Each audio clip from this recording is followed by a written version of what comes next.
Бәстігі оңай ақшаға кеңелу. Бұл қоғам дертіне айналған оңай олжа. Ойынға деген құмарлықты ғалымдар лудомания дейді. Құмар ойыннан келетін қауіптің үлкен екені де айтылып жүр. Алайда ахуал артпаса бәсеңдейтін түрі жоқ. Кейбір мәліметтерге қарасақ 400 мыңға жуық азамат букмекерлік кеңселер мен казинолардың тұрақты клиентіне айналған. Бұл тұтас бір қаланың халық санына пара-пар көрсеткіш. Тіпті атақты жұлдыздарда дәл осы ойынның құрмауына түскен.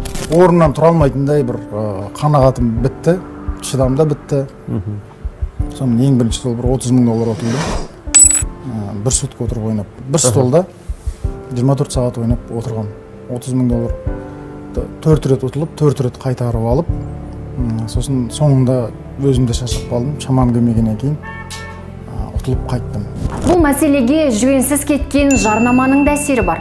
Кез келген гаджетті қосып қалсаңыз, арғы жағынан рұқсат сұрамастан есігіңізді теуіп кіретін онлайн казино мен букмекерлік орталық жарнамаларынан көз сүрінеді. Былтыр компьютерлік ойындарға көп уақытын жоғалтатындардың 50,1% 14-18 жастағылар екені мәлім болған болатын.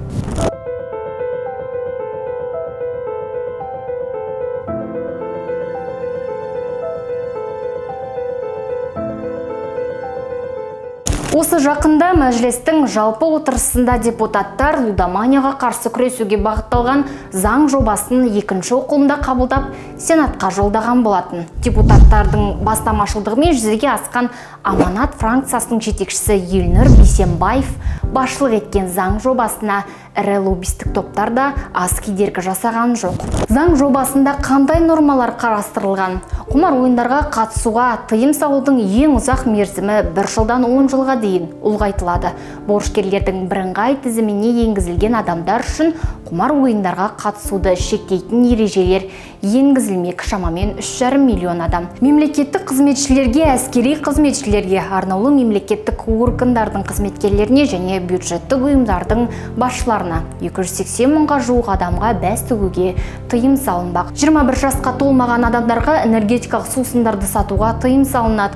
Құмар ойындарға тәуелді адамдар үшін медициналық оңалту тәртібі енгізілмек. Байланыс операторларына құмар ойынның жарнамасы бар хабарламаларды таратуға тыйым салынбақ. Букмекерлік кеңселер мен казинолардың жарнамасы шектеледі. Блогерлердің букмекерлік кеңселер мен казиноларды жарнамалауға қатаң тыйым салынбақ. Лицензиясы жоқ шетелдік букмекерлік кеңселер мен онлайн казинолардың интернет ресурстарына толық тыйым салынбақ.